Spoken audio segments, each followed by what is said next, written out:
విద్యార్థులందరికీ నమస్కారం. ఇంకోసారి సుస్వాగతం. ఈరోజు మే 16 గురువారం. ఇంతకుముందే అనౌన్స్ చేసినట్లుగా గురు శుక్రవారాల్లో ఈ రోజు నుంచి అంటే వారానికి 2 మాడ్యూల్స్ ఎకానమీ బేసిక్స్ స్టార్ట్ చేస్తున్నాను. ఈరోజు మొదటి మాడ్యూల్. అసలు ఈ సిరీస్ స్టార్ట్ చేయాల్సిన అవసరం ఎందుకు వచ్చిందంటే, చాలామంది ఎకానమీ అలాగే ఫైనాన్స్కి సంబంధించినటువంటి న్యూస్ రిపోర్ట్స్ చదువుతారు, కానీ పూర్తిగా అర్థం కాదు, సగమే అర్థమవుతుంది. అందులో ఉన్నటువంటి టెర్మినాలజీ కంప్లీట్గా అర్థం కాకపోతే మీరు ఎకానమీకి సంబంధించిన విషయాల్లో బొక్కబోర్లా పడతారు. చాలామంది విద్యార్థులు కూడా ఇదే విషయాన్ని స్పష్టం చేశారు. ఇప్పుడు నేను చెప్పబోయేటువంటి ఈ సిరీస్ ఇంగ్లీష్ మీడియం విద్యార్థులకి అలాగే తెలుగు మీడియం విద్యార్థులకి ఇద్దరికీ కూడా ఉపయోగపడుతుంది. సింపుల్ లాంగ్వేజ్లో నేను ఎక్స్ప్లెయిన్ చేస్తాను. కొన్ని ఇంగ్లీష్ వర్డ్స్ యూజ్ చేయటం తప్పనిసరి, అయితే అది పెద్ద డిఫికల్టీ అనిపించదు తెలుగు మీడియం స్టూడెంట్స్కి. ఈ సిరీస్ని ఫాలో అవ్వండి. వారానికి 2 మాడ్యూల్స్, ఒక్కొక్క మాడ్యూల్ దాదాపుగా 20 నిమిషాలు ఉంటుంది. సో నెలకి దాదాపుగా 8 మాడ్యూల్స్ వస్తాయి. ఒక 3 నెలల పాటు ఫాలో అయితే 20 నుంచి 25 మాడ్యూల్స్. అప్పటికి మీకు ఎకానమీలో ఒక అవగాహన వస్తుంది. 6 నెలలు ఫాలో అయితే 40 నుంచి 50 మాడ్యూల్స్ కంప్లీట్ అయిపోతాయి. అప్పటికి మీరు ఎకానమీలో ఒక స్టేజ్కి వెళ్తారనమాట. ఆ తర్వాత ఏ న్యూస్ రిపోర్ట్ చదివినా కూడా మీకు క్రిస్టల్ క్లారిటీతో అర్థమైపోతుంది. ఈరోజు ఫస్ట్ మాడ్యూల్ చాలా బేసిక్స్ ఉంటాయి. అంటే మనం స్క్రాచ్ నుంచి స్టార్ట్ చేస్తున్నాం కదా, సో నేను బార్టర్ సిస్టమ్ నుంచి స్టార్ట్ చేస్తాను. బార్టర్ సిస్టమ్ ఇప్పటికీ కూడా ట్రైబల్ ఏరియాస్లో ఇది అమల్లో ఉంది. వాళ్ళు అక్కడ చింతపండు తీసుకొస్తారు, వాళ్ళకి కావలసినటువంటి ఉప్పులు పప్పులు తీసుకుని వెళ్తారు.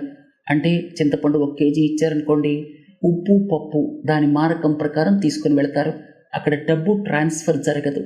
ఇలాంటి వాటిని ఏమంటారంటే బార్టర్ సిస్టమ్ అంటారు. కానీ ఈ రోజుల్లో బార్టర్ సిస్టమ్ అంత పనిచేయదు. దాదాపు 100 ఏళ్ల క్రితమో 200 ఏళ్ల క్రితమో పనిచేసింది, కానీ ఇప్పుడు కూడా ట్రైబల్ ఏరియాస్లో ఉంది. కానీ ఇది చాలా ఎక్సెప్షనల్ థింగ్ అనమాట. నార్మల్గా చూస్తే అసలు ఈ బార్టర్ సిస్టమ్ ఎందుకు పనిచేయదంటే, ఇక్కడ మనుషుల అవసరాలు వేరువేరుగా ఉన్నాయి. ఉదాహరణకు మీరు మొబైల్ ఫోనే తీసుకున్నారనుకోండి, వందలాది మోడల్స్ ఉన్నాయి. ఇక్కడ ఒకే మోడల్ మొబైల్ ఫోన్ తయారైతే ఇంకో పక్క రైస్ ఒకే క్వాలిటీ ఉంటే అప్పుడు బార్టర్ సిస్టమ్ లాంటిది అమల్లోకి ఉండేదేమో. కానీ ఇవాళ చాలా ప్రోడక్ట్స్ వచ్చాయి. ముఖ్యంగా దీనికి ఇంగ్లీష్లో ఒక పదం ఉంది, డబుల్ కోయిన్సిడెన్స్ ఆఫ్ వాంట్స్ అనమాట. అవసరాలు కోయిన్సైడ్ అవ్వాలి, అప్పుడే బార్టర్ సిస్టమ్ పనిచేస్తుంది. ఆర్థిక వ్యవస్థలు ఇవాల్వ్ అయ్యే కొద్దీ డబుల్ కోయిన్సిడెన్స్ ఆఫ్ వాంట్స్ అనేటువంటిది జరిగే పని కాదనమాట. ఇక్కడ కరెన్సీ అలాగే కాయిన్స్ అవసరం లేకుండా, నోట్స్ అండ్ కాయిన్స్ అవసరం లేకుండా ఇక్కడ జరిగేటువంటి ట్రేడింగ్ని బార్టర్ సిస్టమ్ అంటారు. ఇక లీగల్ టెండర్, 100 రూపాయల నోటు మీరు బజార్కి తీసుకెళ్లారనుకోండి, ఎవరు కూడా దాన్ని రిజెక్ట్ చెయ్యలేరు. ఎందుకంటే ఇది లీగల్ టెండర్. మన ప్రభుత్వ ఆదేశం ప్రకారం, ప్రభుత్వం కావచ్చు, సెంట్రల్ బ్యాంక్ కావచ్చు, ఒక్కొక్క దేశంలో ఒక్కో రకంగా ఉంటుంది. సో లీగల్ టెండర్ అంటే ఏమిటంటే, మనం 100 రూపాయల కాగితాన్నో 20 రూపాయల కాగితాన్నో తీసుకెళ్ళినప్పుడు ఎవరు కూడా దాన్ని రిజెక్ట్ చేయలేరు, మేము తీసుకోము అనలేరు. దాన్ని లీగల్ టెండర్ అంటాం. అయితే ఇక్కడ మీరు కరెన్సీ నోట్ విషయానికి వస్తే 2 ముఖ్యమైన పాయింట్స్ గుర్తుపెట్టుకోవాలి. దీని మీద చూడండి, reserve bank of India governor ఏం ప్రామిస్ చేస్తున్నారు? I promise to pay the bearer. దీన్ని బేరర్ ఇన్స్ట్రుమెంట్ అంటాం. అంటే 100 రూపాయలు నా జేబులో ఉంటే నాకే వర్త్, మీ జేబులో ఉంటే మీకే. చెక్స్ అలా కాదు. చెక్కులు ఉన్నాయనుకోండి, వాటికి చాలా ప్రాసెస్ ఉంటుంది, ఎవరి జేబులో ఉంటే వాళ్ళది కాదు అది. కానీ కరెన్సీ నోట్స్ అలా కాదు, ఎవరి జేబులో ఉంటే వాళ్ళదే. అందుకే దొంగలు వచ్చినప్పుడు నోట్ల కట్టలు పట్టుకెళ్ళిపోతారు, చెక్కులు పట్టుకెళ్ళరు. ఎందుకంటే ఈ నోట్ల కట్టలు ఎవరికి చెందినవి అని రాసి ఉండదు. అందుకే వీటిని బేరర్ ఇన్స్ట్రుమెంట్స్ అంటారు. అలాగే ఇంతకుముందు మనం ఎలక్టోరల్ బాండ్స్ సుప్రీంకోర్టు క్యాన్సిల్ చేయనంత వరకు ఎలక్టోరల్ బాండ్స్ కూడా బేరర్ ఇన్స్ట్రుమెంట్స్, మీ అందరికీ తెలిసే ఉంటుంది. సరే, ఇది బేరర్ ఇన్స్ట్రుమెంట్, లీగల్ టెండర్. ఇంకోటి ఏంటంటే, ఇది ఫియట్ మనీ. ప్రభుత్వం కానీ రిజర్వ్ బ్యాంక్ కానీ ఇచ్చినటువంటి ఆదేశాల మూలంగా ఇది చలామణి అవుతుంది. దీన్ని ఫియట్ మనీ అంటారు. అయితే ఫిడ్యుషరీ మనీ అనేటువంటిది కేవలం ట్రస్ట్ మూలంగా నడుస్తూ ఉంటుంది. ఉదాహరణకు మీరు బిట్ కాయిన్ తీసుకున్నారనుకోండి, అది ఫిడ్యూషరీ మనీకి ఉదాహరణ అనమాట. ఇంకోటి, ఈ కరెన్సీకి నో ఇంట్రిన్సిక్ వాల్యూ అంటాం. అంటే మార్కెట్లో ఉన్నటువంటి ధరలని బట్టే పప్పు కిలో 100 రూపాయలు ఉందనుకోండి, మీకు 1 కిలో వస్తుంది. కిలో కందిపప్పు 200 అయిందనుకోండి, మీకు అరకిలోనే వస్తుంది. ఇంత రావాలి అని ఎవరూ నిర్దేశించలేరు. ఇది ఏదో ఒక ప్రెషియస్ మెటల్తో బ్యాక్ అయి ఉన్నటువంటి కరెన్సీ కాదు. No intrinsic value. మార్కెట్లో ఉన్నటువంటి ధరలను బట్టి మీరు ఆయా పదార్థాలని పొందగలుగుతారు మార్కెట్కి తీసుకెళ్తే. అందుకే ప్రభుత్వాలు ఇన్ఫ్లేషన్ని కంట్రోల్లో ఉంచడానికి ట్రై చేస్తూ ఉంటాయి. ఒకవేళ హైపర్ ఇన్ఫ్లేషన్ అంటే 50% దాటి ఇన్ఫ్లేషన్ వచ్చిందనుకోండి, అప్పుడు దాదాపు ఆ కరెన్సీ వాల్యూని కోల్పోతుంది. కరెన్సీ వాల్యూ కోల్పోకుండా ఉండటానికి, ఈ యొక్క ఇన్ఫ్లేషన్ కంట్రోల్లో ఉంచడానికి సెంట్రల్ బ్యాంక్స్ ట్రై చేస్తూ ఉంటాయి. మన దేశంలో కూడా మీ అందరికీ తెలుసు కదా, 4% ±2% మానిటరీ పాలసీ కమిటీకి ఇచ్చినటువంటి టార్గెట్. అర్థమైంది కదా. ఇక్కడ కేంద్ర ప్రభుత్వం అలాగే రిజర్వ్ బ్యాంక్ ఆఫ్ ఇండియా రెండు పిక్చర్లోకి వస్తాయి. కరెన్సీ నోట్ విషయానికి వస్తే, ఇక్కడ మీరు చూస్తే guaranteed by the central government అని ఉంటుంది. అంటే ఈ 100 రూపాయల విలువకి సెంట్రల్ గవర్నమెంట్ మనకి గ్యారంటీ ఇస్తోంది. అలాగే ఎవరు ప్రామిస్ చేస్తున్నారు? ఈ నోటు ఎవరి దగ్గర ఉంటే వాళ్ళకి ఈ నోటుకి తగిన విలువ మీరు మార్కెట్కి వెళితే మీకు దొరుకుతుంది అని చెప్పి ఆర్బీఐ గవర్నర్ ప్రామిస్ చేస్తున్నారు. అర్థమైంది కదా. సో ఇది స్టోర్ ఆఫ్ వాల్యూ. డబ్బులు మన జేబులో ఉన్నాయనుకోండి, మనమే పవర్ఫుల్. అర్థమైంది కదా. తర్వాత మీడియం ఆఫ్ ఎక్స్చేంజ్ చేసుకుంటూ ఉంటాం. సరే, తరచుగా వినిపించేటువంటి పదాలు డెటర్, క్రెడిటర్. మీరు 1,00,000 రూపాయలు స్టేట్ బ్యాంక్ ఆఫ్ ఇండియాలో డిపాజిట్ చేశారనుకోండి, మీరు క్రెడిటర్ అవుతారు. స్టేట్ బ్యాంక్ ఆఫ్ ఇండియా డెటర్ అవుతుంది. మీ డబ్బులు వాళ్ళ బ్యాంక్లో డిపాజిట్ చేశారు మీరు. అందుకే బ్యాంక్ పర్స్పెక్టివ్లో మీరు డిపాజిట్ చేసినటువంటి డబ్బులు ఏవైతే ఉన్నాయో అవి లయబిలిటీస్ అవుతాయి. తరచుగా వింటూ ఉంటాం అసెట్స్ అండ్ లయబిలిటీస్ అని చెప్పి.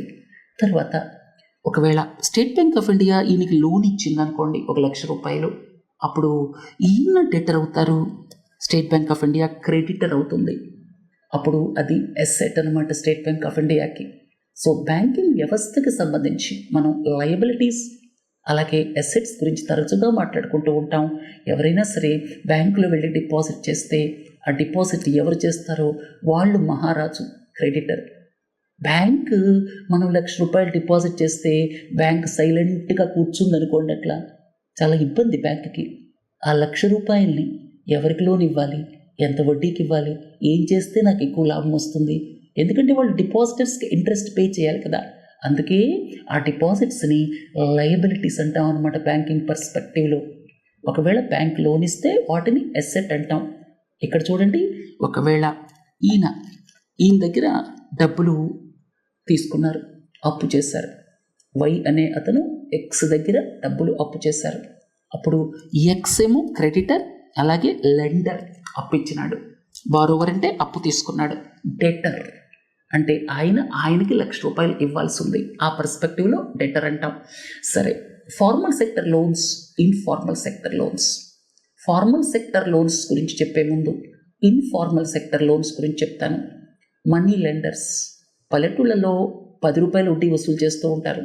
అలాగే ట్రేడర్స్, అలాగే ఫ్రెండ్స్, వీళ్ళంతా కూడా ఇన్ఫార్మల్ సెక్టర్ కిందకు వస్తారు. వీళ్ళ దగ్గర మనం లోన్ తీసుకున్నాం అనుకోండి, అప్పుడు ఎక్కువ ఇంట్రెస్ట్ ఉంటుంది. తర్వాత ఇంకోటి ఏంటంటే, మనకి వచ్చేటువంటి ఆదాయంలో ఎక్కువ భాగం వడ్డీలు కట్టడానికే సరిపోతుంది. ఆఖరికి డెట్ ట్రాప్లోకి వెళ్ళిపోతాం. కొన్ని సందర్భాల్లో బాండెడ్ లేబర్గా కూడా మనని మార్చేయచ్చు. అందుకే ఇన్ఫార్మల్ సెక్టర్ లోన్స్ అనేటువంటిది ఎవరు ఎంకరేజ్ చేయకూడదు. మీకు ఏదైనా డబ్బు అవసరం అనుకోండి, అప్పుడు ఫార్మల్ సెక్టర్ లోన్స్కి వెళ్తాం అన్నమాట. ఫార్మల్ సెక్టర్ లోన్స్ అంటే బ్యాంక్స్ కావచ్చు, నాన్ బ్యాంకింగ్ ఫైనాన్షియల్ సంస్థలు కావచ్చు, కోఆపరేటివ్ బ్యాంక్స్ కావచ్చు, అలాగే మైక్రో ఫైనాన్స్ ఇన్స్టిట్యూషన్స్ కావచ్చు. ఇవన్నీ ఇన్స్టిట్యూషనల్ లోన్స్ అన్నమాట. వీటికి నిర్దేశిక సూత్రాలు ఉంటాయి. వాళ్ళు కొన్ని ప్రిన్సిపల్స్ ఫాలో అవ్వాలి. ఇంట్రెస్ట్ రేట్ తక్కువగా ఉంటుంది. అయితే కూడా ఇక్కడ ఈ యూనివర్సల్ బ్యాంక్స్ ఏవైతే ఉన్నాయో, state bank of India, ICICI bank లాంటివి, వాటికి ఇంట్రెస్ట్ రేట్ మరీ తక్కువ ఉంటుంది. ఇక కొన్ని సందర్భాల్లో non banking financial companies interest rate ఎక్కువ ఉంటుంది. మైక్రో ఫైనాన్స్ ఇన్స్టిట్యూషన్స్ ఇంకా ఎక్కువ ఉంటుంది. ఎందుకంటే వాళ్ళు రూరల్ ఏరియాస్కి వెళ్ళి చిన్న లోన్స్ ఇవ్వటం అదంతా చేయాలంటే వాళ్ళకి ఖర్చులు కూడా ఎక్కువ ఉంటాయి కదా, అందుకని ఇంట్రెస్ట్ రేట్స్ కూడా ఎక్కువ ఉంటాయి అన్నమాట. తర్వాత లిక్విడిటీ, సాల్వెన్సీ లాంటివి. అంటే లిక్విడిటీ అంటే మనం బ్యాంకుకి వెళ్ళి డబ్బులు అడిగామనుకోండి, సాయంకాలం పూట 3 గంటలప్పుడు ₹1,00,000 విత్డ్రా చేయడానికి వెళ్ళాం, బ్యాంకు డబ్బులు లేవు బాబు రేపు వచ్చాయి అనకూడదు కదా. అదేమిటి? లిక్విడిటీ. ఎప్పుడు వెళ్ళినా కూడా వాళ్ళ దగ్గర డబ్బులు ఉండాలి. సాల్వెన్సీ, లాంగ్ టర్మ్లో వాళ్ళు పడిపోకూడదు అనమాట, ఇన్సాల్వెంట్ అవ్వకూడదు. మనం డిపాజిట్ చేసినటువంటి డబ్బుల్ని వాళ్ళు ఇష్టం వచ్చినట్టు ఖర్చు పెట్టుకున్నారనుకోండి, ఇష్టం వచ్చినట్టు లోన్స్ ఇచ్చారనుకోండి, ఆ లోన్స్ రీపే చేసే కేపబిలిటీ ఉందా లేదా అని చూడకుండా అలాంటప్పుడు ఏమవుతుంది, బ్యాంక్స్ ఇబ్బందుల్లోకి వెళ్ళిపోతాయి. లాంగ్ టర్మ్లో బ్యాంక్ ఇన్సాల్వెంట్ కూడా అవ్వచ్చు. కొన్ని సందర్భాల్లో మనం కోఆపరేటివ్ బ్యాంక్స్ ఇన్సాల్వెంట్ అవ్వటం చూసాం. ఇక్కడ ఫార్మల్ సెక్టర్ లోన్స్ గురించి మనం ఆలోచిస్తే వీళ్ళకి కొన్ని నిబంధనలు ఉంటాయి. ఉదాహరణకు మీరు కమర్షియల్ బ్యాంక్స్ విషయానికి వస్తే 40% priority sector lending, agriculture, MSMEs లాంటివి. అలాగే మీరు స్మాల్ ఫైనాన్స్ బ్యాంక్స్ విషయానికి వస్తే 75%. ఇట్లా నిబంధనలు ఉన్నాయి. కొన్ని సందర్భాల్లో లోన్ వేవర్స్ కూడా చేస్తూ ఉంటారు ప్రభుత్వాలు. తర్వాత కొల్లాటరల్. ఇక్కడ మనం లోన్స్ విషయానికి వస్తే బ్యాంకులకు సంబంధించి సెక్యూర్డ్ లోన్స్, అన్సెక్యూర్డ్ లోన్స్ అనేటువంటి 2 పదాలను వింటూ ఉంటాం. సెక్యూర్డ్ లోన్స్ అంటే ఏమిటంటే మీ దగ్గర ఉన్నటువంటిది ఒక ఇల్లు, పొలము, వాళ్ళ డాక్యుమెంట్స్ పెట్టుకొని లోన్స్ ఇవ్వడం అనమాట. హౌస్ లోన్స్ కావచ్చు, మార్ట్గేజ్ లోన్స్ కావచ్చు, ఇలాంటివన్నీ సెక్యూర్డ్ లోన్స్ అనమాట. ఉదాహరణ చూడండి, ఈ ఇల్లు మార్ట్గేజ్ చేస్తే డబ్బులు ఇస్తుంది state bank of India. State bank of India lender, creditor. ఈ డబ్బులు తీసుకున్న ఆయన బారోవర్, డెటర్. అలాగే గోల్డ్ కూడా ప్లెడ్జ్ పెట్టి మనం డబ్బులు తీసుకోవచ్చు. గోల్డ్ని మనం ఏదైతే ప్రెషియస్ మెటల్ని వాళ్ళ దగ్గర పెడతామో దాన్ని ప్లెడ్జ్ అంటాం. దీన్ని ఏమంటాం? కొల్లాటరల్ అంటాం. లేకపోతే దీన్ని మనం ఇక్కడ కొల్లాటరల్ కింద ఈ ప్రాపర్టీని వాడుతున్నాం అన్నమాట. అర్థమైంది కదా. సో సెక్యూర్డ్ లోన్స్ అంటే ఎవరైతే లోన్ తీసుకున్నారో వాళ్ళు కట్టలేకపోతే తర్వాత బ్యాంకుకి ఆ డబ్బుని రికవరీ చేసుకునే మార్గాలు ఉండాలన్నమాట. సో వీటిని సెక్యూర్డ్ లోన్స్ అంటారు. ఇక అన్సెక్యూర్డ్ లోన్స్ అంటే ఏమిటంటే పర్సనల్ లోన్స్. మీకున్నటువంటి ఆదాయ వనరులని దృష్టిలో పెట్టుకుని పర్సనల్ లోన్స్ ఇస్తూ ఉంటారు. అక్కడ రిస్క్ కూడా ఎక్కువగానే ఉంటుంది. అందుకే కొన్ని పోతాయని వాళ్ళు కూడా ఎక్స్పెక్ట్ చేస్తారు. దాంతో ఇంట్రెస్ట్ రేట్ 18%, 17% వసూలు చేస్తారు. ఈ మార్ట్గేజ్ లోన్ ఉందనుకోండి, లేకపోతే హౌస్ లోన్ ఉందనుకోండి, అక్కడ 9%, 8% వసూలు చేస్తారు. ఇక లిక్విడిటీ, మన దగ్గర ఒక పొలం ఉందనుకోండి, ఇల్లు ఉందనుకోండి, ఎప్పుడు కావాలంటే అప్పుడు అమ్మాలంటే అమ్ముడు పోయినా కూడా సగానికి ఒక్కొక్కసారి అమ్మాల్సి వస్తుంది. అంటే ₹1,00,00,000 ఆస్తి అనుకోండి, ఎవరు కొనేవాళ్ళు లేరనుకోండి, మార్కెట్లో ఉన్న పరిస్థితుల మూలంగా 50 లక్షలకే అమ్మలేం కదా. ఒక్కొక్కసారి ప్రాపర్టీ ఉన్నా కూడా దాన్ని మనీ రూపంలో కన్వర్ట్ చేయలేమన్నమాట. అర్థమైంది కదా. అందుకని లిక్విడిటీ అనేది చాలా ఇంపార్టెంట్. మీ జేబులో డబ్బులు, మీ ఇంట్లో ఉన్న డబ్బులు, మీ దగ్గర ఉన్న బంగారం, అలాగే మీకు స్టేట్ బ్యాంక్ ఆఫ్ ఇండియాతో కానీ ఏదైనా బ్యాంకుతో ఉన్నటువంటి సేవింగ్స్ అకౌంట్స్, ఇవన్నీ కూడా లిక్విడ్ అసెట్స్ అన్నమాట. ఎప్పుడు కావాలంటే అప్పుడు మీరు డబ్బు రూపంలో మార్చుకోవచ్చు. ఇక్కడ లాస్ ఆఫ్ వాల్యూ ఉండదు. బంగారం మీరు ఎప్పుడు కావాలంటే అప్పుడు మార్కెట్ ధర ప్రకారం అమ్ముకోవచ్చు. ఇల్లు అలా కాదు, పొలం అలా కాదు. వాటిని ఒక్కొక్కసారి కొనేవాళ్ళు ఉండరు. అవి లిక్విడ్ అసెట్స్ కాదనమాట. అర్థమైందా. తర్వాత పబ్లిక్ సెక్టర్, ప్రైవేట్ సెక్టర్, ఇది ఓనర్షిప్కి సంబంధించి. అలాగే public sector banks, private sector banks, ఇది కూడా పబ్లిక్ సెక్టర్ని, ప్రైవేట్ సెక్టర్ని ఎక్స్పాండ్ చేస్తే మనం బ్యాంక్స్ దాకా వెళతామన్నమాట. సరే, public sector, private sector. Public sector అంటే ఓనర్షిప్, ప్రభుత్వ ఓనర్షిప్ కనీసం 51%, ఆ పైన ఉంటే దాన్ని పబ్లిక్ సెక్టర్ అంటాం. మీకు ఇక్కడ ఉదాహరణలు ఇచ్చాను. BHEL, NTPC, coal India, Hindustan aeronautics limited, ఇలాంటివన్నీ కూడా పబ్లిక్ సెక్టర్ ఎంటిటీస్ అన్నమాట. ప్రభుత్వ వాటా 51% కంటే పైగా ఉండాలి. అయితే కొన్ని ప్రభుత్వ రంగ సంస్థల్లో ప్రభుత్వ వాటా 80, 90%, 95% కూడా ఉందన్నమాట. అలా ఉండటం వల్ల ఇబ్బంది ఏంటంటే ప్రశ్నించే వాళ్ళు ఉండరు. అందుకే ప్రభుత్వం ఒక నిబంధనను కూడా తీసుకొచ్చింది. పబ్లిక్ షేర్ హోల్డింగ్ కనీసం 25% ఉండాలి అని చెప్పి. అంటే ఏదైనా సరే ఇలాంటి ప్రభుత్వ రంగ సంస్థలో ఒకవేళ అది పబ్లిక్ లిమిటెడ్ అయితే దానికి తర్వాత వస్తాను. సో అందుకని ప్రస్తుతానికి ఈ స్టేట్మెంట్ని పక్కన పెడదాం. పబ్లిక్ సెక్టర్, ప్రైవేట్ సెక్టర్ ఇంతవరకే గుర్తుపెట్టుకోండి. పబ్లిక్ సెక్టర్ అంటే ప్రభుత్వ వాటా 50%, 51% కంటే ఎక్కువ ఉండాలి. 50 అంటే మళ్ళీ చిరుసగం అవుతుంది. 51% కానీ అంతకంటే కానీ ఎక్కువ ఉండాలి. ఇక్కడ ఇవన్నీ కూడా private sector. Public sector, private sector అనేది ఓనర్షిప్ బట్టి ఆధారపడి ఉంటుంది. ప్రభుత్వ ఓనర్షిప్ ఎంత ఉంది అని చెప్పి. ఇక public sector banks, private sector banks, దీన్ని ఎక్స్పాండ్ చేస్తే ఇవి వస్తాయి. ప్రైవేట్ సెక్టర్ బ్యాంక్స్ చూస్తే మీరు ICICI bank, HDFC bank, IndusInd bank ఇలాంటివన్నీ కూడా ఉదాహరణలు. వీటిలో కొన్ని న్యూ ఏజ్ బ్యాంక్స్ అంటాం, కొన్ని పాతకాలం నుంచి వస్తున్నటువంటి బ్యాంక్స్ ఉన్నాయి. సో ఇప్పుడు కొత్తగా వచ్చినటువంటి వాటిని ఏమంటారంటే new age private sector banks అంటారు. అవి ఎక్కువ టెక్నాలజీ మీద ఆధారపడి కస్టమర్స్ని అట్రాక్ట్ చేస్తున్నాయి. సరే, పబ్లిక్ సెక్టర్ బ్యాంక్స్ అంటే మీ అందరికీ తెలుసు, నేను ఎక్స్ప్లెయిన్ చేయాల్సిన పని లేదు. తర్వాత ముఖ్యమైనటువంటి టర్మ్స్ ఏంటంటే పబ్లిక్ లిమిటెడ్, ప్రైవేట్ లిమిటెడ్. తరచుగా ఈ పదాలు మనం వింటూ ఉంటాం. Public limited, private limited. Public limited అంటే అక్కడ షేర్స్ పబ్లిక్ ఇవ్వచ్చు, అంటే ఎవరైనా అందులో షేర్ హోల్డర్ కావచ్చు. ఇక పబ్లిక్ లిమిటెడ్ కంపెనీస్ ఏవైతే ఉన్నాయో అవి లిస్టెడ్ అవ్వచ్చు, అన్లిస్టెడ్ అవ్వచ్చు. పబ్లిక్ లిమిటెడ్ కంపెనీస్ అంటే పబ్లిక్ షేర్ హోల్డింగ్ ఉంటుందన్నమాట. పబ్లిక్ లిమిటెడ్ కంపెనీస్కి పబ్లిక్ షేర్ హోల్డింగ్ అంటే ఆ ప్రమోటర్స్ కాకుండా ప్రమోటర్స్ ఉంటారు, వాళ్ళ వాటా ఎక్కువ ఉండొచ్చు. ఉదాహరణకి మీకు ఇంతకు ముందే చెప్పాను, ప్రభుత్వ వాటా. ఉదాహరణకి మీరు బిహెచ్ఈఎల్, ఎన్టీపీసీ అవి తీసుకున్నారనుకోండి, ప్రభుత్వ వాటా కనీసం 51% కంటే ఎక్కువ ఉంటుంది, ఎందుకంటే అవి పబ్లిక్ సెక్టర్ కాబట్టి. ఇక ఇవి ప్రైవేట్ సెక్టర్ అనమాట. రిలయన్స్ ఇండస్ట్రీస్ లిమిటెడ్ తీసుకున్నారనుకోండి, ఇక్కడ వాళ్ళు ఎవరైతే ఉన్నారో ప్రమోటర్స్, ఈ అంబానీ వాళ్ళు ఎవరైతే ఉన్నారో వాళ్ళ షేర్ హోల్డింగ్ ప్రామినెంట్గా ఉంటుంది. అయితే ఈ పబ్లిక్ లిమిటెడ్ కంపెనీస్ రెండు విధాలుగా మనం బైఫర్కేట్ చేయొచ్చు. ఒకటేంటంటే listed company, unlisted company. Listed company అంటే అది స్టాక్ ఎక్స్చేంజెస్లో లిస్ట్ అయి ఉంటుందన్నమాట. ట్రేడింగ్ స్టాక్ ఎక్స్చేంజెస్ ద్వారా జరుగుతుంది. కంపెనీ పెద్దదైనప్పుడు అది తప్పకుండా లిస్టెడ్ కంపెనీ అయి ఉంటుంది. ఇక అన్లిస్టెడ్ కంపెనీ అంటే స్టాక్ ఎక్స్చేంజ్లో లిస్ట్ అయి ఉండదు, ఓవర్ ద కౌంటర్ సేల్స్ జరుగుతుందన్నమాట. షేర్స్కి సంబంధించి కంపెనీ బాగా పెద్దదైనప్పుడు నార్మల్గా అది స్టాక్ ఎక్స్చేంజెస్లో లిస్ట్ అయి ఉంటుంది. సో ఒక ముఖ్య విషయాన్ని గుర్తుపెట్టుకోండి, పబ్లిక్ లిమిటెడ్ అంటే పబ్లిక్ షేర్ హోల్డింగ్ ఉంటుంది, ప్రమోటర్స్దే కాకుండా. అలాగే securities and exchange board of India ఈ పబ్లిక్ లిమిటెడ్ కంపెనీస్కి సంబంధించి ఇంకొక నియమ నిబంధనని కూడా తీసుకొచ్చిందనమాట.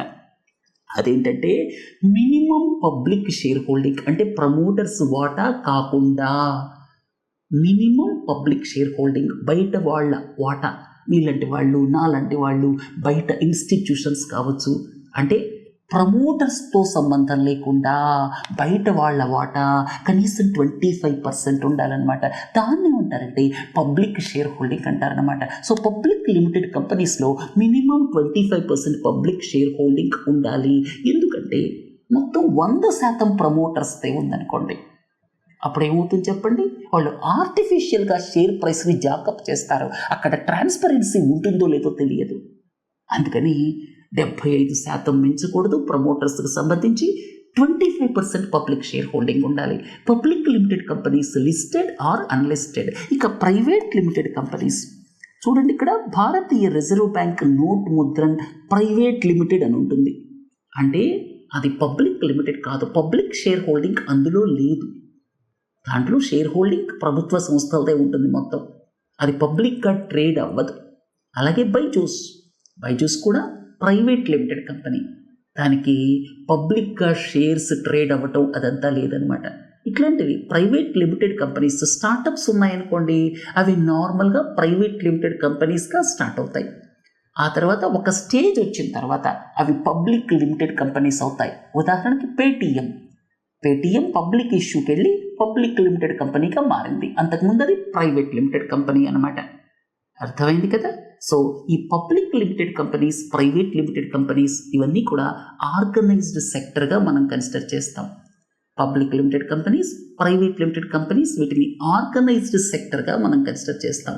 ఎందుకంటే మీకు మామూలుగా ఏదైనా ఒక దుకాణం పెట్టుకున్నారనుకోండి, చిన్న దుకాణం పెట్టుకున్నారు, ఒక సైకిల్ షాప్ పెట్టుకున్నారు, తర్వాత ఎవరైనా సరే ఒక స్ట్రీట్ కార్నర్లో పచారీ సరుకుల దుకాణం పెట్టుకున్నారు. అలాంటి వాళ్ళ బిజినెసెస్ని, ఇవన్నీ కూడా మైక్రో ఎంటర్ప్రైజెస్, ఎంఎస్ఎంఎస్ కింద వస్తాయి. సో ఇలాంటి మైక్రో ఎంటర్ప్రైజెస్ ఏవైతే ఉన్నాయో వాళ్ళు సింగిల్ ప్రొప్రైటర్షిప్ ఫర్మ్ కింద కానీ పార్ట్నర్షిప్ ఫర్మ్ కింద కానీ రిజిస్టర్ చేస్తారు. అది చాలా లూజ్ ఎంటిటీస్ అన్నమాట. అక్కడ జరిగేటువంటి బిజినెస్ ట్రాన్సాక్షన్స్ అన్నీ కూడా ప్రభుత్వానికి తెలియవు. కానీ పబ్లిక్ లిమిటెడ్, ప్రైవేట్ లిమిటెడ్ ఇక్కడ ఏం జరుగుతుందనేది మినిస్ట్రీ ఆఫ్ కార్పొరేట్ అఫైర్స్కి తెలుస్తుంది. ఎందుకంటే మనం యాన్యువల్ రిటర్న్స్ ఫైల్ చేస్తాం. పబ్లిక్ లిమిటెడ్ కంపెనీ అయితే షేర్ హోల్డర్స్కి వెళుతుంది అది. ఇక private limited company, public limited company ఏదైనా సరే యాన్యువల్ రిటర్న్స్ ఫైల్ చేస్తాం కాబట్టి ఇవి ఆర్గనైజ్డ్ సెక్టర్ కిందకు వస్తాయి. ఇక్కడ ఏం జరుగుతుందో ప్రభుత్వానికి తెలుస్తుంది. ఇక సింగిల్ ప్రొప్రైటర్షిప్ ఫర్మ్ కావచ్చు, అలాగే పార్ట్నర్షిప్ ఫర్మ్ కావచ్చు, ఇవన్నీ కూడా లూజ్ ఎంటిటీస్ అనమాట. వాటిని అన్ఆర్గనైజ్డ్ సెక్టర్ కింద కౌంట్ చేస్తాము. అక్కడ ఏం జరుగుతుందో, కరెక్ట్ బిజినెస్ ఎంతో, ఎంత ట్రాన్సాక్షన్ జరుగుతున్నాయో ఇవన్నీ. ఒక సైకిల్ షాప్ ఉందనుకోండి, ఎన్ని సైకిల్ రిపేర్ చేశారనేది ప్రభుత్వానికి తెలియదు కదా. అలాగే స్ట్రీట్ కార్నర్లో ఉన్నటువంటి పచారీ కొట్టు ఉందనుకోండి, ఎంత అమ్మాడు రోజుకనేది ప్రభుత్వానికి తెలియదు కదా. అయితే ప్రైవేట్ లిమిటెడ్ బైజూస్లో ఏం జరుగుతుంది అనేటువంటిది ప్రభుత్వానికి తెలుస్తుంది. వాళ్ళు కొంతకాలం డిలే చేయొచ్చు యాన్యువల్ రిటర్న్స్ ఫైల్ చేయడానికి. యాన్యువల్ రిటర్న్స్ అని ఆడిటర్ కూడా సర్టిఫై చేయాలి. కాబట్టి ఇవన్నీ కూడా ఆర్గనైజ్డ్ సెక్టర్ కిందకు వస్తాయి. కేవలం మనం పబ్లిక్ సెక్టర్, ప్రైవేట్ సెక్టర్ అనగానే ఓనర్షిప్ బేస్డ్ అని గుర్తుపెట్టుకోండి. పబ్లిక్ లిమిటెడ్, ప్రైవేట్ లిమిటెడ్ అనగానే షేర్ హోల్డింగ్కి సంబంధించిందని గుర్తుపెట్టుకోండి. పబ్లిక్ లిమిటెడ్లో పబ్లిక్ సెక్టర్ ఉండొచ్చు, ప్రైవేట్ సెక్టర్ ఉండొచ్చు. ఉదాహరణకి రిలయన్స్ ఎల్ఎన్టీ ఇవన్నీ ప్రైవేట్ సెక్టర్, బిహెచ్ఈఎల్, ఎన్టీపీసీ ఇవి public sector. Public sector, private sector ఇదంతా కూడా ఓనర్షిప్కి సంబంధించి, పబ్లిక్ లిమిటెడ్, ప్రైవేట్ లిమిటెడ్ షేర్స్కి సంబంధించి. ఇక ఆర్గనైజ్డ్ సెక్టర్, మీరు సాఫ్ట్వేర్ కంపెనీలో ఉద్యోగం చేస్తున్నారు, ఆర్గనైజ్డ్ సెక్టర్. రైల్వేస్లో పనిచేస్తున్నారు, ఆర్గనైజ్డ్ సెక్టర్. ఒక కార్ కంపెనీలో పనిచేస్తున్నారు, ఆర్గనైజ్డ్ సెక్టర్. ఇట్లా రకరకాలుగా మనం చూడొచ్చు. ఇవన్నీ కూడా పబ్లిక్ లిమిటెడ్ కంపెనీస్ కావచ్చు, ప్రైవేట్ లిమిటెడ్ కంపెనీస్ కావచ్చు, లిమిటెడ్ లయబిలిటీ పార్ట్నర్షిప్స్ కావచ్చు. ఇక్కడ ఏం జరుగుతుందో ప్రభుత్వానికి తెలుస్తుంది. అయితే అన్ఫార్చునేట్లీ ఈ మధ్యకాలంలో ఏం జరుగుతుందంటే, ఆర్గనైజ్డ్ సెక్టర్లో ఉన్నటువంటి సంస్థలు ఏవైతే ఉన్నాయో వాళ్ళు రెగ్యులర్ ఎంప్లాయీస్ని నియమించకుండా ఖర్చు తగ్గించుకోవటం కోసం, ఫ్లెక్సిబిలిటీ కోసం ఎక్కువ కాంట్రాక్ట్ వర్కర్స్ని ఎంగేజ్ చేస్తున్నారు. అది అన్ఫార్చునేట్ థింగ్ అనమాట. తర్వాత ఎంప్లాయ్మెంట్ కండిషన్స్ రెగ్యులర్, ఇంతకుముందే చెప్పాను కదా, నార్మల్గా అయితే రెగ్యులర్ ఎంప్లాయ్మెంట్ ఉండాలి. కానీ వాళ్ళ ఈ మధ్య కాంట్రాక్ట్ లేబర్స్ని, అలాగే పార్ట్ టైం వర్కర్స్ని నియమించుకుంటున్నారు. తర్వాత రెగ్యులర్ వర్కర్స్ అయితే వాళ్ళకి సోషల్ సెక్యూరిటీ ఉంటుంది, అలాగే వాళ్ళకి ఎష్యూర్డ్ వర్క్ ఉంటుంది, రూల్స్ ఫాలో అవ్వాలి, గవర్నమెంట్తో రిజిస్టర్ అయి ఉంటాయి ఈ సంస్థలన్నీ కూడా. తర్వాత ఫార్మల్ ప్రాసెసెస్, ప్రొసీజర్స్ ఉంటాయి. ఇక అన్ఆర్గనైజ్డ్ సెక్టర్ ఏదైతే ఉందో, ఇలాంటి బిల్డింగ్ కార్మికులు కావచ్చు, చిన్న చిన్న సంస్థల్లో పనిచేసే వాళ్ళు కావచ్చు, అగ్రికల్చరల్ వర్కర్స్ కావచ్చు, పచారీ కొట్లు పెట్టుకున్న వాళ్ళు కావచ్చు, వీళ్ళంతా అన్ఆర్గనైజ్డ్ సెక్టర్. మన దేశం విషయానికి వస్తే 80 నుంచి 90% మంది అన్ఆర్గనైజ్డ్ సెక్టర్లో పనిచేస్తున్నారు. ఇది ఆర్గనైజ్డ్ సెక్టర్లోకి తీసుకురాగలిగితే దేశానికి చాలా మేలు జరుగుతుంది. ఇక్కడ ఉన్నటువంటి ఎంప్లాయీస్కి కూడా మేలు జరుగుతుంది. ఎందుకంటే సోషల్ సెక్యూరిటీ బెనిఫిట్స్ ఉంటాయి. బట్ అన్ఫార్చునేట్లీ 80-90% మంది అన్ఆర్గనైజ్డ్ సెక్టర్లో పనిచేస్తున్నారు. వీళ్ళంతా కూడా అక్కడ ఎవరైతే ఎంప్లాయ్మెంట్ ఇచ్చారో వాళ్ళ దయాదాక్షిణ్యాల మీద ఆధారపడి ఉంటారు. సరిగా శాలరీస్ కూడా ఇచ్చినా ఇవ్వకపోయినా మానిటరింగ్ అంతా ఉండదు. రెండోది సాయంకాలం చెప్పేసి రేపటి నుంచి రావద్దు అని చెప్పచ్చు. సో ఓవర్ టైం, అలాగే సెలవులు ఇస్తున్నారా లేదా అనేది తెలియదు. సో ఇది అన్ఆర్గనైజ్డ్ సెక్టర్ అనమాట. మళ్ళీ రేపు ఇలాంటివి కొన్ని నేర్చుకుందాం. మీరు దాదాపు 5-6 వారాల్లోనే బేసిక్ టెర్మినాలజీ మీకు చాలా వరకు వచ్చేస్తుంది. ఈ సిరీస్ని ఇలా ఫాలో అవ్వండి. దాదాపు 4-5 నెలల పాటు మీరు ఫాలో అయిన తర్వాత మీకు ఎకానమీకి సంబంధించిన విషయాలు చాలా తెలుస్తాయి. తెలుగు మీడియం విద్యార్థులు కావచ్చు, ఇంగ్లీష్ మీడియం విద్యార్థులు కావచ్చు, అందరికీ ఇది బెనిఫిషియల్ అవుతుంది. సరే, ఈరోజు ముగిద్దాం. మళ్ళీ రేపు కలుద్దాం. నమస్తే.